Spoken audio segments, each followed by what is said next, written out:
رشک کیوں کرنا کرے تیرے مقدر پہ کوئی شہر آقا میں ہر ایک شام بتانے والے شہر آقا میں ہر ایک شام بتانے والے صلوات اللہم صلی علی محمد و آل محمد.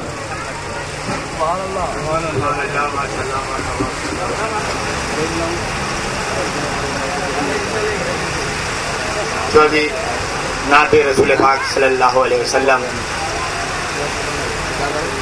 سنا رہے تھے، آپ حضرات سے گزارش ہے، بہت بڑا پروگرام ہے، یہ بہت مختصر پروگرام ہے، اور ہمارے درمیان بس ایک شاعر محترم جو ماشاءاللہ پورے ہندوستان میں اپنا مقام رکھتے ہیں، بڑی حیثیت رکھتے ہیں، پیغمبر امروہی صاحب بہت زبردست شاعر ہیں، آپ انہیں سنیں گے بھی. اور میرے درمیان صرف 2 مقرر ہیں، باقی مختصر سے پروگرام ہے. آپ حضرات سے گزارش یہ ہے کہ جو پڑھے اس کا خراج اسے دے دیجیے، ایسا نہ لگے کہ کسی کا ادھار، کسی کا قرض. محمد والے محمد کے بھی کسی کا قرض اپنے اوپر رکھتے نہیں ہیں.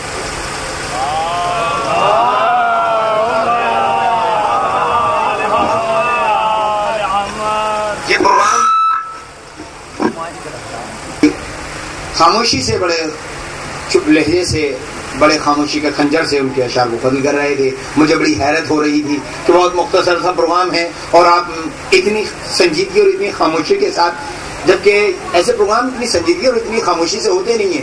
یہ خوشی کا مقام ہے کیونکہ بچوں کو کی حوصلہ افزائی کرنی ہے. ان بچوں کو پتہ لگے کہ ہمارے ہاں پروگرام کیسے ہوتے ہیں.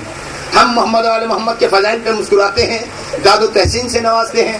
اور آپ حجاج ابن یوسف علماء بیٹھے ہوئے ہیں، تشریف رکھتے ہیں، یہ اس بات کی تائید کریں گے. حجاج ابن یوسف جو منحوس ترین ظالم، جو دشمن ہے آل محمد، اتنا سخت ترین دشمن کہ جس نے کبھی صبح کا ناشتہ بغیر علی والے کے قتل ہوئے بغیر کیا نہیں ہے، وہ بھی جب فضائل علی سنتا ہے، فضائل آل محمد سنتا ہے تو خاموش نہیں رہ سکا.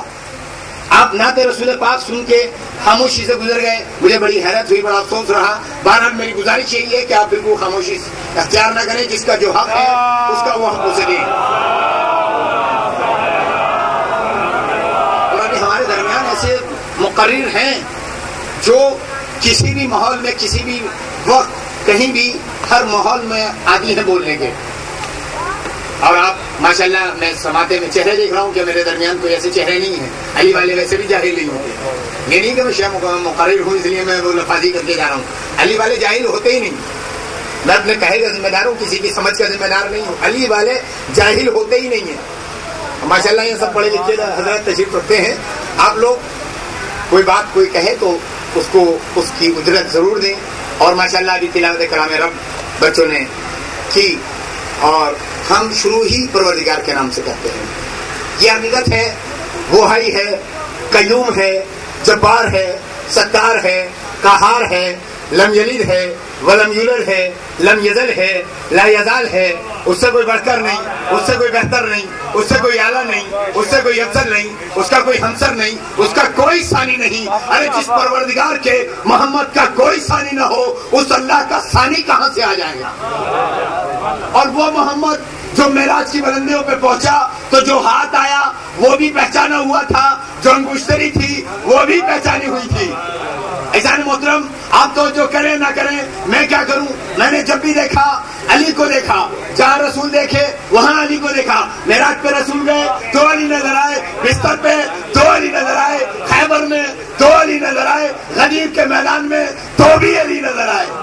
ہم کیا کریں بھائی؟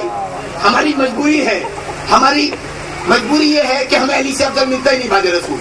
ہم نے جہاں دیکھا علی کو دیکھا، جب دیکھا ہم نے بارگاہ رسالت میں، جب دیکھا علی کے فضائل، جب دیکھا علی کا قصیدہ، جب دیکھا علی کی منقبت، جب دیکھی علی کی شان، جب دیکھی علی کے لیے آیت، جب دیکھی علی کے لیے حدیث. جیسے علی نظر آئے یا علی انت منی وانا منکا، پھر علی نظر آئے انا دار الحکمہ ولی بابھا، پھر علی نظر آئے انا مدینہ العلم ولی بابھا، پھر علی نظر آئے حب علی اللہ، حب علی یغفر الذنوب کما تغفر النار الحطب، پھر علی نظر آئے کہ یہ فاتح خیبر، پھر علی نظر آئے یہ فاتح احد، پھر علی نظر آئے یہ فاتح بدر، پھر علی نظر آئے فاتح خیبر، پھر علی نظر آئے یہ قتل الاصحاب، پھر علی نظر آئے یہ حبیب الاحباب، یہ پھر علی نظر آئے یہ کتاب مستور، پھر علی نظر آئے یہ صاحب طور، پھر علی نظر آئے یہ لواء الحمد، پھر علی نظر آئے یہ مرد میدان، پھر علی نظر آئے یہ دمان رسول، پھر علی نظر آئے یہ شوہر بطول، پھر علی نظر آئے کہ اس کی ڈیوڑی ستارہ بلوائے، اس کی روٹی آیت لے آئے، یہ چادر میں جائے تو نبی کہلائے، نصیریوں میں جائے تو خدا کہلائے۔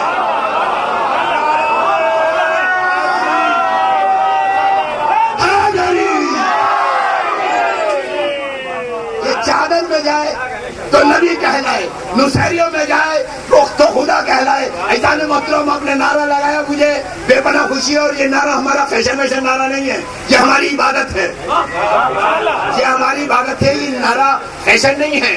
علامہ محمد اسماعیل دیوبندی ایک بہت بڑے پروگرام میں تقریر کر رہے تھے، کچھ لوگ برلینٹ مائنڈ، بہت سنجیدہ مزاج کا مولانا، بہت اچھی تقریر کرتے ہیں، بہت پیاری گفتگو ہوتی ہے، بڑا اچھا استدلال ہوتا ہے، آپ کی زبان بہت پیاری سکتی ہے، آپ کی گفتگو، آپ کی دلائل بہت پیارے ہوتے ہیں، لیکن یہ بیچ میں دیوانے لوگ، یہ بے حس لوگ، بے ہوش لوگ بیچ میں علی علی کرتے رہتے ہیں، ان سے کہا کیجیے خاموش رہا کرے، بے ہوش رہتے ہیں، یہ بولتے رہتے ہیں، علی علی کرتے رہتے ہیں، انہیں پتہ نہیں ہوتا۔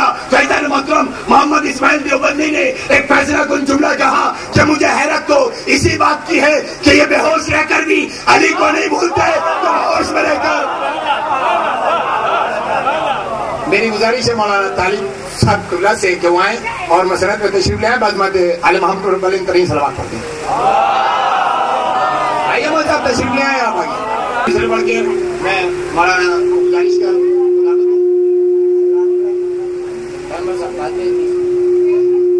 چار مصرے سماعت فرما لیں، کیونکہ بات جہاں سے چلی تھی وہیں سے ختم ہو جائے۔ یہ نام علی فیشن ویشن نہیں ہے، نام علی ہماری ماؤں کے دودھ سے ملا ہے۔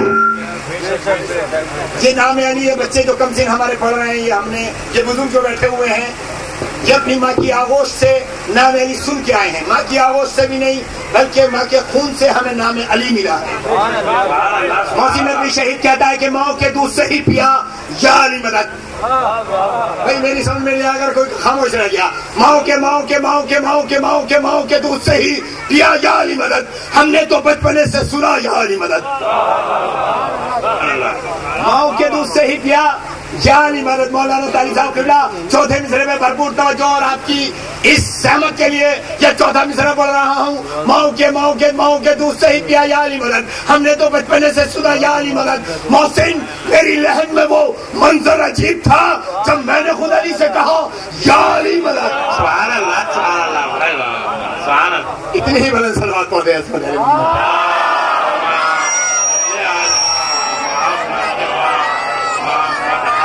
بغیر کسی تکلیف کی گزارش کر رہا ہوں حجت الاسلام والمسلمین مولانا نعمت علی صاحب قبلہ سے کہ وہ آئیں اور اس پروگرام کی وجہ سے کچھ فرمائیں۔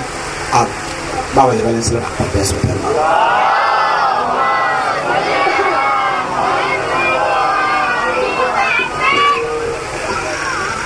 السلام علیکم ورحمۃ اللہ۔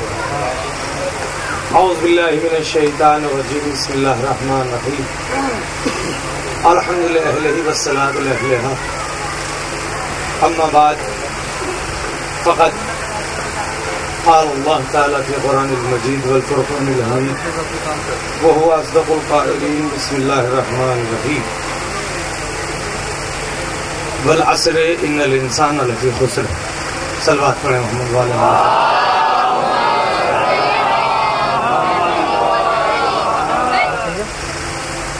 چھوٹا سا فقرہ کلام پاک سے میں نے پیش کیا، ارشاد رب العزت ہوتا ہے والعصر ان الانسان لفی خسر۔ آپ خود اندازہ کر سکتے ہیں کہ جس مشکل مرحلے کو خدا خود ہر انسان گھاٹے میں ہے۔ یہاں رک کے ایک جملہ سنیے، امیر المومنین ایک شخص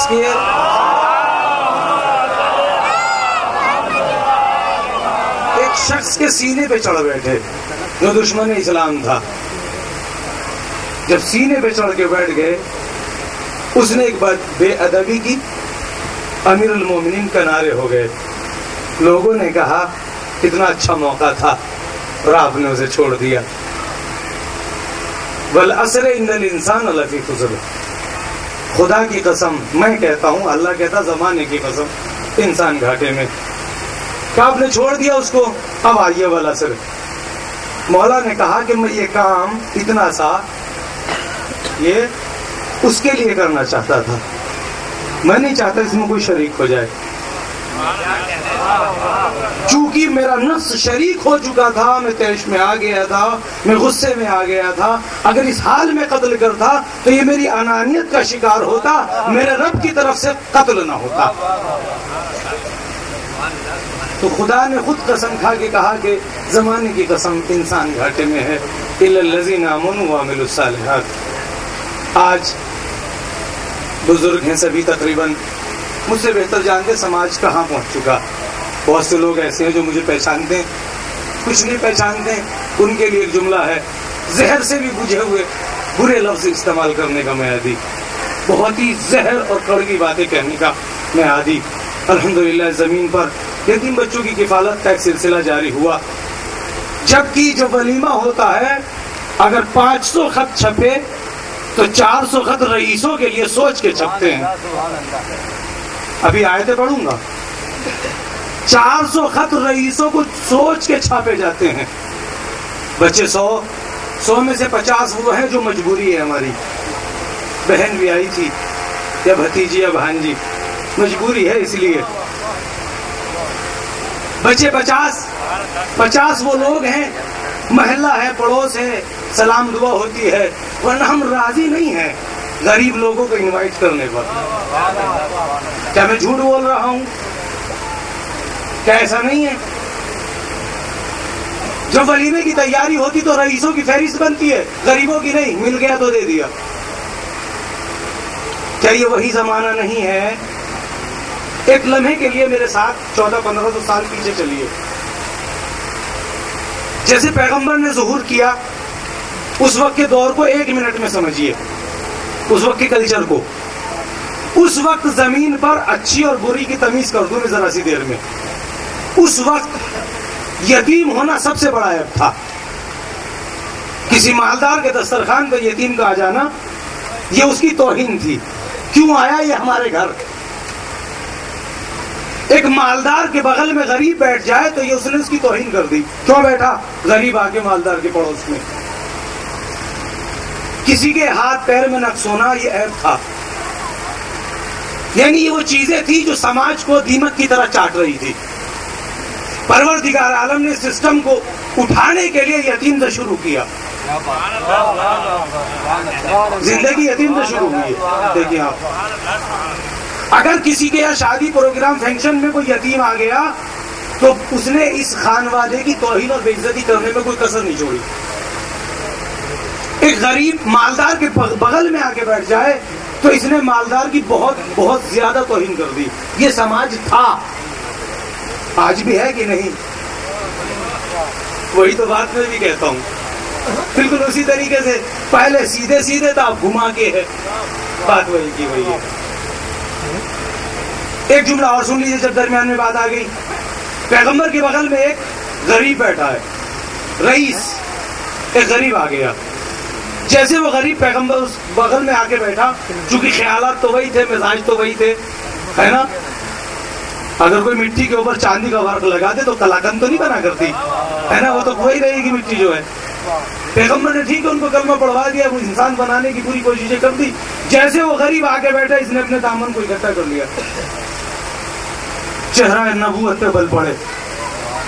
کیا تو نے اسی لیے دامن کو سمیٹ لیا کہ یہ غریب ہے؟ کیا تو یہ سمجھتا ہے اس کی غربت تجھ کو چمٹ جائے گی, تجھ کو لگ جائے گی؟ احساس ہوا, ندامت ہوئی, شرمندگی ہوئی.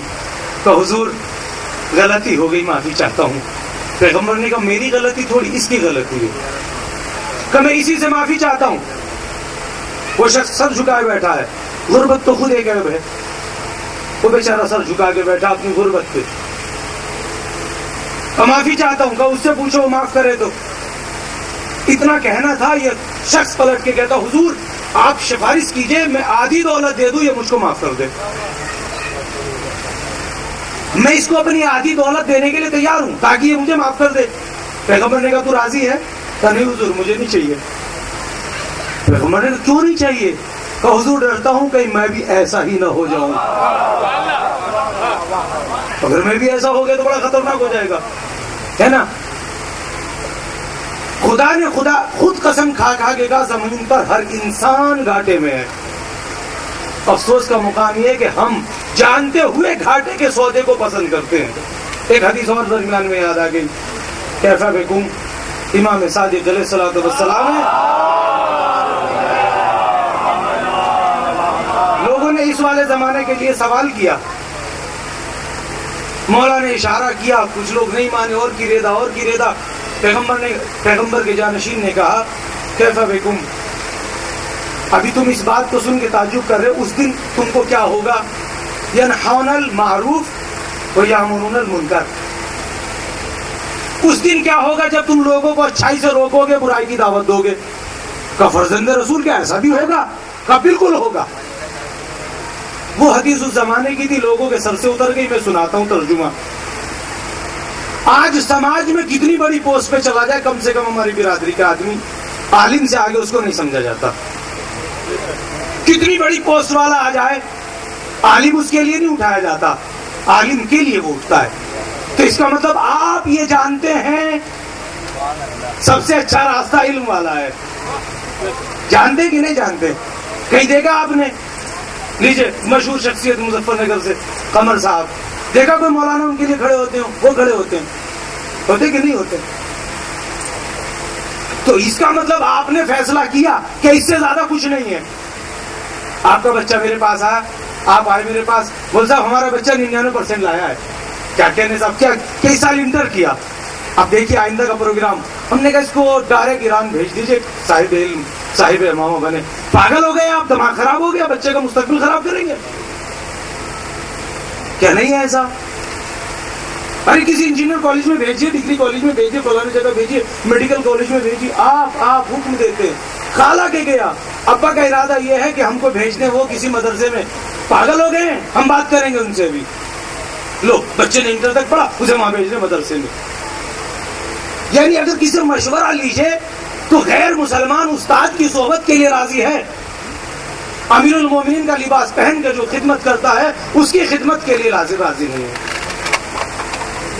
آپ اندازہ لگائیے، صرف زمانہ بدل گیا، لوگ نہیں بدلے. جیسے اس وقت ویسے آج.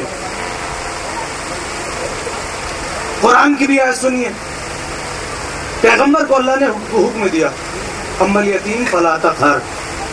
اے میرے محمد یتیم کو فلا تقہر کا کیا ترجمہ کروں اپنے؟ کم سے کم یہ ترجمہ کے ٹیڑھی نگاہ سے نہ دیکھ لینا. اے میرے محمد جھڑک مت دینا سائل کو، اور کسی یتیم کو ایسے مت گھور دینا. پروردگار نے اپنی قدرت سے آج تک، جب سے اس کے پاس قدرت ہے، پیغمبر سے افضل تو کچھ نہیں بنایا نا، پیغمبر سے بہتر تو کچھ نہیں بنایا نا. اس کے اخلاق کی قسمیں کھاتا ہے، اس کے چادر اوڑھنے والے کو بھی آیتیں بنا دیا، اس کے رکوع سجود کو قرآن بنا دیا، اس کی ایک ایک ادا کو کتاب بنا دیا، قانون بنا دیا. کیا وہ اس سے یہ امید رکھتا ہے کہ وہ اپنے رب کی مرضی کے خلاف کرے گا؟ نہیں. غور کیا آپ نے، جس نبی کے لیے پروردگار قسمیں کھاتا ہو، جس نبی کے اٹھنے بیٹھنے چلن کی قسمیں کھاتا ہو، جس نبی کے کردار کو قرآن کی آیتیں بنا دیتا ہو، کیا اللہ اس نبی سے یہ امید رکھتا ہے کہ یہ اس اللہ کے خلاف کچھ کرے گا؟ پھر اللہ نے حکم کیوں دیا یتیم کو ٹیڑھی نگاہ سے مت دیکھ لینا؟ یہ اللہ نے اپنے رسول کو حکم نہیں دیا، ہمارے لیے حکم پیش کیا ہے. یہ ہمارے لیے ہے. نہیں. پھر جملہ سنیے اور قدر کیجئے. اللہ یہ کہنا چاہتا کہ ساری کائنات جس نقطے پہ رکی وہ ہے ذات محمد. ساری کائنات جس پوائنٹ پہ آ کے ختم ہوتی ہے وہ ہے میرے نبی کی ذات. اور جب میں اس سے یہ برداشت نہیں کرتا کہ یتیم کو ٹیڑھی نگاہ سے دیکھ لے تو تم کو کیسے برداشت کروں گا؟ یہ پوائنٹ تھا وہاں پر، یہ نقطہ تھا وہاں پر. علم یجد کا یتیمن. پھر اللہ نے ایک بات کہی، تجھے یتیم پایا تھا میں نے اے محمد. ارے ابھی پیغمبر نے سوال نہیں کیا، نزول ہونے لگا نعمتوں کا، رحمتوں کا، چیزوں کا. لیجیے نبوت لیجیے، شریعت لیجیے، کتاب لیجیے. آپ کو شہزادے چاہیے حسنین لیجیے، بھائی چاہیے علی لیجیے، بیٹی چاہیے سیدہ لیجیے. لیکن ایک موڑ ایسا آیا، اللہ نے کہا علم یجد کا یتیمن فآوا. اللہ میں تو کب سے احسان جتانے لگا؟ کب سے احسان جتانے لگا؟ ارے بھائی یتیم اللہ کرتا ہے، احسان کی کیا بات ہے؟ تو نے میرے باپ کو مارا ہے، میں یتیم ہوا، نہیں مارا تو باپ سر پر ہے، تو پیغمبر کے اوپر اللہ نے احسان کیوں جتایا؟ بھائی یتیمی اللہ کی طرف سے ہے نا، یتیمی اللہ کی طرف سے ہے نا. وہ یہ بتلانا چاہتا ہے اگر میں اس خانے کو خالی چھوڑ دیتا تو لوگ یتیموں کی قدر نہ کرتے. میں نے قدردانی یہاں سے شروع کی کہ تو یتیم ہے، میں تیرا قدردان ہوں. تو جب میں اللہ ہو کے یتیموں کا قدردان ہوں تو تم مٹی کے پتلے ہو کے بغیر یتیموں کی قدردانی کے کیسے سوچتے ہو آگے بڑھ سکتے ہو؟ اور کر رہے ہیں آپ علم یزید کا یتیم انفا ہوا. ہم نے تمہاری پشت پناہی کی. ایک اور جملہ سنیے، کوئی یتیم دل میں یہ بات نہ لے آئے کہ میں یتیم ہوں، تاکہ وہ یہ سمجھ لے جو یتیم ہوتا ہے اس کی پشت پر خدا ہوتا ہے. یہ جملہ تھا اصلی. پروردگار یہ کہنا چاہتا ہے علم یزید کا یتیم انفا ہوا، کوئی یتیمی سے مرجھا نہ جائے، پچھڑ نہ جائے، احساس کمتری کا شکار نہ ہو جائے. اس لیے اللہ نے یہ احساس دلایا گھبرانا مت، اگر یتیمی میری طرف سے تو پشت پناہی بھی میری طرف سے، پشت پناہی بھی میری طرف سے. اور ایسی پشت پر جس کا خدا پشت پناہ ہو اسے کون روک لے گا؟ آپ کو معلوم ہے خمینی بھی یتیم تھے بچپنے میں، دیکھا دنیا میں ہے کوئی دوسرا؟ پیغمبر خود یتیم تھے، ہے کوئی دوسرا؟ نہیں ہو سکی ان کی مثالیں. ایک چھوٹی سی بات، مشکیزیں بھرے ہوئے شہد سے امیر المومنین کی خدمت میں پیش کیے گئے. جیسے معلوم ہوا کہ مولا کے یہاں شہد آیا، پورے کوفے کے یتیم بچے مولا کے دروازے پہ آ گئے، آج ہم کو شہد کھانے کو ملے گا. ارے کوئی مالدار اس خیال کا ہو تو صحیح کہ غریب اس کے دروازے پہ آنے میں توہین نہ سمجھتا ہو. آج تو غریب خود ڈرتا ہے مالدار کے گھر آتے ہوئے کہ نہ معلوم کیا سلوک ہمارے ساتھ ہو. مولا نے دیکھا باہر شور ہے، پوچھا کمر کیا بات ہے؟ واپس آ کے بتا مولا بہت سارے بچے پیالے لیے. کیوں؟ ان کو یہ اطلاع ہوئی کہ آپ کے یہاں شہد آیا ہے، وہ شہد کھانا چاہتے ہیں. مولا باہر نکلے، دیکھا بہت سارے بچے، کمبر اٹھاؤ شہد. مشکیزہ اٹھایا، پیالے میں ڈالنے لگے. ابھی ڈال رہے تھے، حکم امام آیا، کمبر مشکیزہ نیچے رکھ دو، واپس آ جاؤ. ہمارے جیسے غلام نوکر تھوڑی تھے، کمبر تھے. مشکیزہ ایسے رکھا، الٹے پیروں لوٹ گئے. آپ نے حکم دیا بچوں سے اپنی مرضی سے کھاؤ. اب بچوں کی عادت آپ جانتے، کھاتے کم گراتے زیادہ. کمبر سے رہا نہ گیا، ایک سوال کر لیا، مولا میں بڑی تمیز سے یہ سب کچھ کر لیتا، یہ تو سب کا کمبر اتنے دن ساتھ رہ کے اتنا سا نہیں سمجھ پاتے. ہم معصوم ہیں، ہم امام ہیں، ہم دلوں کے بھید سمجھتے ہیں. ان بچوں کے ذہن میں خیال آ گیا تھا اگر ہمارا باپ ہوتا تو بانٹ کے نہ دیتا، سامنے رکھ دیتا. اسی لیے میں نے سامنے رکھوا دیا. غور کر رہے ہیں آپ، اسلام کی ابتدا یتیمی سے ہے، اور جس کی ذمہ داری کے سرپرستی کے تحت آپ ہے وہ بھی 5 سال کے یتیم ہے. غور کیجیے گا، خدا کسی کو یہ منزل، یہ موڑ پیش نہ کرے. دل دہل جاتا ہے سوچ کے، جب خیال آتا ہم نہ ہوں تو بچوں کا ہمارا کیا ہوگا. حالانکہ جس نے ہم کو پالا وہ ان کو بھی پالے. بہرحال سوچنے کا مقام ہے، اگر پسماندہ لوگوں کو ہم نے نہ ابھارا تو نقصان ہمارا ہی ہوگا. چونکہ پسماندہ لوگ وہ معاشرے کا حصہ ہے. اگر یہ چھوٹی سی ننھی سی انگلی میری مریض ہو جائے اور میں اس کا علاج نہ کروں تو صرف ننھی سی انگلی کا نقصان نہیں ہے، یہ میرا بھی نقصان ہے، میرا نقصان ہے. یتیم پسماندہ لوگ ہیں، بے سہارا لوگ ہیں، ان کو خوف نہیں ہوتا ہے، پڑھنے لکھنے کی فکر نہیں ہوتی. اگر کوئی سرپرست نہیں ہوگا یہ آوارہ ہو جائیں گے، یہ معاشرے کے لیے نقصان دہ ہو جائیں گے. کم سے کم اپنے سماج کو بچانے کے لیے ان کو اپنے نزدیک کر لیجیے تاکہ آپ کا معاشرہ پاک و پاکیزہ رہے. معاشرے میں برے عناصر پیدا ہونے لگیں گے اگر ان کی کفالت نہ کی گئی. خدا ان کو جو دن دونا رات چوگنا توفیق دے. حالانکہ دوسرے لوگوں سے تو میں آشنا نہیں ہوں، اطلاع ہے مجھ کو کہ بہت سارے لوگوں نے وزن اٹھایا ہے. آسمان کے نیچے خدا کو گواہ کے کہتا ہوں یہ حسرت مجھ کو تھی کہ جب میں پڑھ کے لوٹوں تو میں یتیم بچوں کی کفالت کروں. اور یہ نہیں، یہ پروردگار ان کو اور توفیق دے. میں تو یہ اپنی بات کہوں، میں یہاں سے سوچتا تھا کہ اگر میں حادثے میں ختم ہوا، ایک بچہ 2 سال کا، ایک بچہ 4 سال کا، اس کا کیا ہوگا. مجھ کو ایسا یتیم خانہ چاہیے کہ جہاں پیدا ہوا بچہ میں لے سکوں. میں یہاں سے سوچ رہا ہوں. اگر ابھی ابھی ڈلیوری کے وقت ماں باپ ختم ہو گئے بچہ کہاں جائے گا؟ یتیم خانے نے کیا 15 سال کا شرط لگائی، مدرسے نے شرط لگائی 15 سال کا.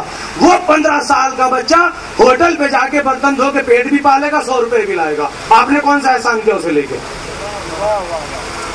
آپ نے کون سا احسان کیا؟ احسان کی بات تو جب وہ انگوٹھا منہ میں دینے لائق نہ تھا، یہ احسان کی بات.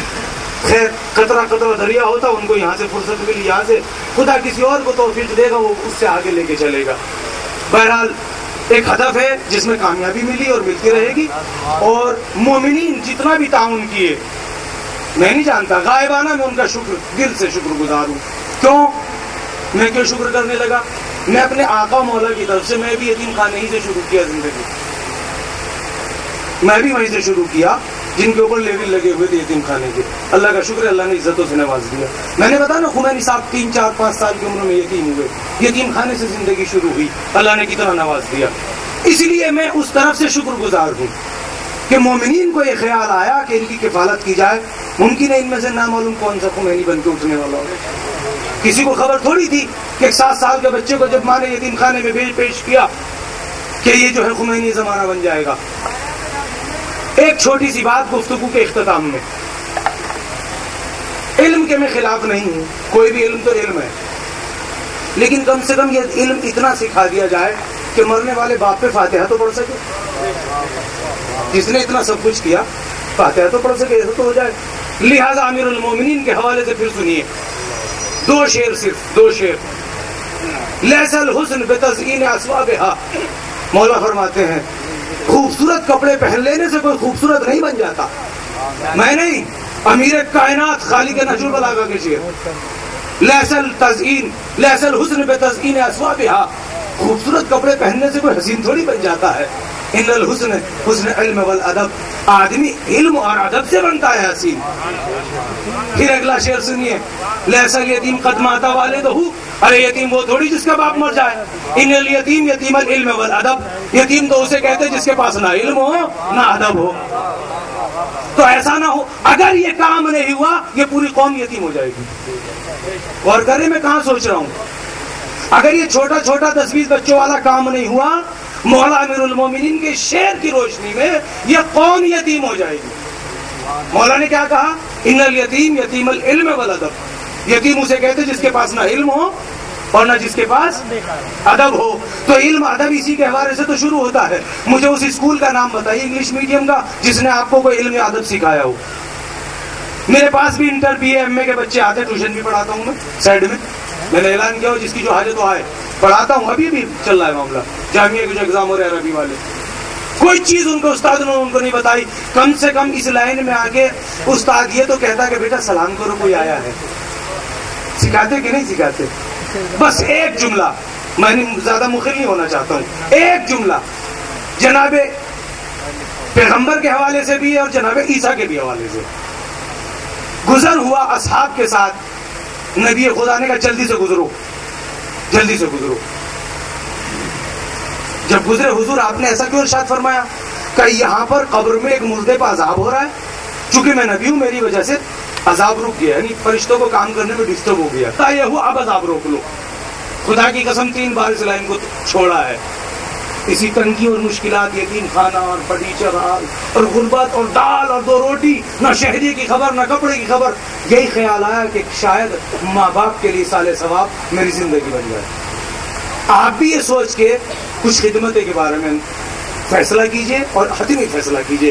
آج یہ 20 ہیں، کل 2000 ہو سکتے ہیں، 2 لاکھ بھی ہو سکتے ہیں. یہ ضروری نہیں، یہ یتیمی اب تک ہے، لیکن جب یہ اپنے سوٹ میں، اپنے ڈریس میں، یونیفارم میں تعلیم سے آراستہ ہو کے نکلیں گے تو پھر یہ سماج میں زینت ہوں گے.